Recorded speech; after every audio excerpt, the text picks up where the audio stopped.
Halo guys, selamat pagi. Assalamualaikum warahmatullahi wabarakatuh.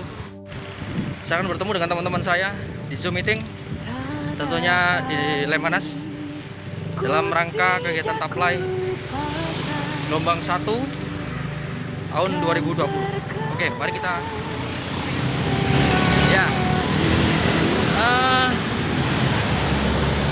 semoga banyak rezeki buat teman-teman dan juga diberikan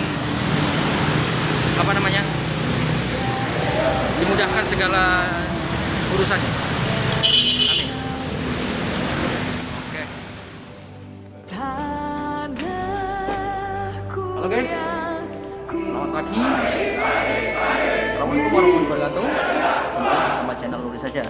Kali ini menjelang hari terakhir, hari Sabtu, hari ke-6 diklat di Lemhanas virtual Taplai mengenai pembahasan 4 konsensus dasar bangsa Indonesia: Pancasila, Undang-Undang Dasar 45, kemudian Bhinneka Tunggal Ika.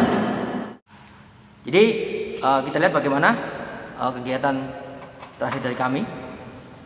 Semoga ini memberikan kita ilmu, dan semoga setelah ini ada tindak lanjut yang bisa kita lakukan, minimal dari diri sendiri, keluarga, dan lingkungan sekitar kita, serta sesuai dengan profesi kita masing-masing. Apapun Anda punya hak dan punya kewajiban untuk menjalankan fungsi itu. Oke, cekidot. Lurus saja. Menjadi seorang pengajar, entah itu guru, dosen, atau apalah itu, memang tidak mengangkat senjata. Tapi bukan berarti mereka tidak berjuang. Mereka adalah pejuang yang memperjuangkan ini. Karena dengan adanya ini, dipadukan dengan ini, akan menghasilkan sebuah tindakan, yang dimana tindakan-tindakan itu akan memberikan pemahaman ideologi, yang akan memberikan mindset, pola berpikir bagaimana kita untuk memperjuangkan dan mengisi kemerdekaan seperti amanah yang telah diberikan oleh bapak-bapak kita, para pendiri bangsa kita. Maka dari itu, mari semua pengajar dimanapun berada, Anda adalah pionir, Anda adalah garda terdepan sebagai seorang insan, sebagai profesi, sebagai pejuang pengisi kemerdekaan. Semangat, merdeka, dan lebih baik. Salam. Angkatan mungkin suatu saat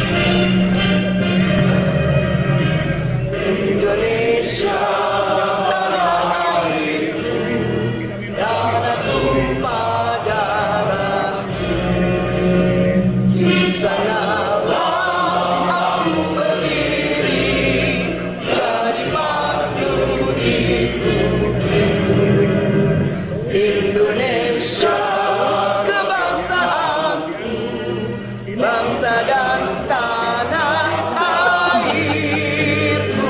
Marilah kita bersatu, Indonesia bersatu.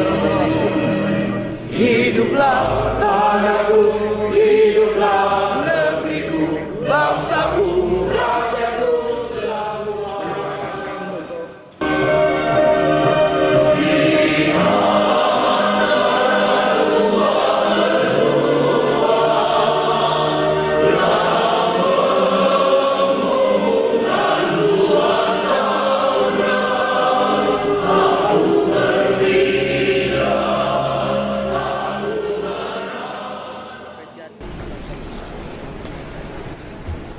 Lemhanas angkatan pertama dari Sabang sampai Merauke, ini dari seluruh Indonesia ya? Ya, benar. Mantap. Ya, walaupun kita tampil di layar virtual Zoom, tapi saya bisa merasakan hembusan semangat, hembusan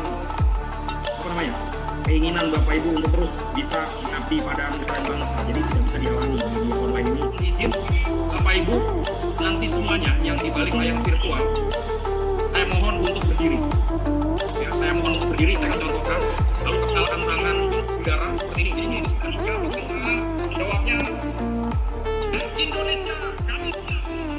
inilah yang terjadi. Karakter inilah yang ditanamkan oleh para penjajah selama 3,5 abad. Karakter inilah yang sangat menyakitkan hati. Karakter inilah yang benar-benar melukai perasaan nenek moyang kita dan mengkerdilkan semangat para pendahulu-pendahulu kita. Ini kalau diisyaratkan dalam bahasa Indonesia pribumi bodoh. Hey you, inlander. Nah, gak ada kata yang lebih menyakitkan, merusak mental selain kata-kata ini. Ya. Jadi nenek moyang kita ini sudah ditanamkan karakter kau itu adalah inlander, kau itu adalah budak, kau itu adalah bangsa bodoh, kau kulit berwarna, lihat kami nih kulit putih, lihat mata kami biru, lihat kami ini tinggi, gagah, ganteng, kamilah harusnya yang menguasai, kamilah bos-bos, kalian ini hanya jongos. Nah ini karakter yang mohon maaf itu. Ya, akhirnya nenek moyang kita, oh bener ya saya inlander. Ya, bagaimana tidak? VOC 3,5 abad sebelumnya datang itu niatnya hanya berdagang. Hanya dengan 15 unit kapal kayu, ya, di Banten dan Ambon itu hanya berdagang, tapi bawa senjata. Kok akhirnya bisa menguasai selama 3,5 abad, ya kan? Nah, sehingga kita bisa dijajah sedemikian lama. Strategi apa, Bapak Ibu? Di sini ada terang. Adu domba. Kita diadu domba. Kerajaan Islam A diadu domba dengan kerajaan Islam B. Sesama Islam perang lah. Sesama Islam aja perang. Bagaimana Islam sama Kristen? Ya. Sesama Nasrani dipecah belah, difitnah. Suku Jawa sama suku Sunda difitnah. Sehingga kita ratusan tahun perang saudara, saling bantai, saling bunuh. Ya. Oleh karena itu, jika hari ini ada praktek-praktek pecah belah seperti ini, saling fitnah, saling sikut, saling tonjok, saling jegal, persis ini adalah strategi divide et impera yang diterapkan oleh Belanda. Ya, hati-hati. Di lingkungan terkecil organisasi kita, tolong Bapak Ibu yang dosen, rektor, Bapak Ibu kepala dinas, kepala lapas dan lain sebagainya, mohon izin, jangan biarkan terjadi praktek-praktek sekecil apapun di unit kerja kita. Karena dari yang kecil bisa tumbuh menjadi besar dan bisa menghancurkan organisasi kita. Ya. Karena dengan divide et impera ini bangsa kita luluh lantak 3,5 abad. Sudah karakter ditanamkan inlander, strategi divide et impera. Lalu apa yang terjadi? Next, berikutnya kita lihat. Peradaban kita menjadi bangsa yang terjajah 3,5 abad. Ya. Bahkan Ratu Belanda pada sekitar tahun 1800 akhir pernah 1900 akhir di forum dunia pernah berkata pada saat Belanda harus membagi wilayah jajahan dengan bangsa-bangsa Eropa lainnya, kalian boleh ambil jajahan-jajahan kami, tapi jangan, ya, Hindia Belanda ini atau Indonesia ini adalah surga kami. Coba bayangkan, 3,5 abad APBN Belanda dibiayai oleh, ya, tapi bangsa kita adalah bangsa yang hebat yang tidak tinggal diam dijajah.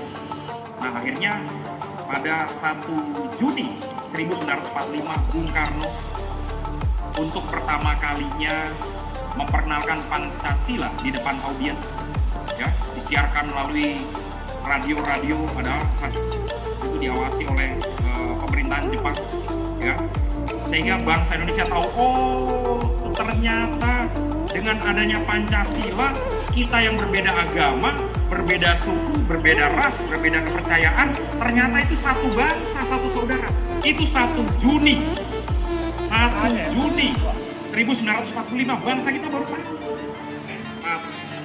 Jangan sampai calon-calon kepala daerah yang memiliki track record bermasalah dengan hukum, terutama kasus korupsi, ini bisa diberikan kesempatan oleh negara. Nah sekarang apa bukti kecintaan kita pada bangsa dan negara? Tidak perlu Bapak Ibu ikut angkut, ya, angkat senjata, tidak perlu ada di garis terdepan, tapi tunjukkanlah di unit kerja Bapak Ibu, di gerbang-gerbang Bapak Ibu, tunjukkanlah apa yang perubahan yang bisa saya bikin, apa yang bisa saya mulai, apa yang bisa saya gagas. Usia manusia 60 sampai 70 tahun. Nabi Muhammad SAW bersabda usia umatku 60 sampai 70 tahun. Dan yang lebih dari 70 tahun itu sangat sedikit sekali. Ternyata indeks harapan hidup manusia di Asia menurut United Nations dirilis sama rata-rata 60 sampai 70 tahun orang Indonesia. Jadi Bapak Ibu, izin sisa waktu kita di dunia ini singkat sekali. Punya wawasan kebangsaan yang kuat. Nah, wawasan kebangsaan yang kuat itulah kita mantapkan lagi jiwanya, kita mantapkan lagi supaya betul-betul berpedoman pada wawasan kebangsaan kita, berpedoman kepada empat konstitusi dasar bangsa kita. Nah, kita giring ke sana, pemimpin yang berkarakter, pemimpin yang memiliki kemampuan itu didasari dari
Jadi teman-teman,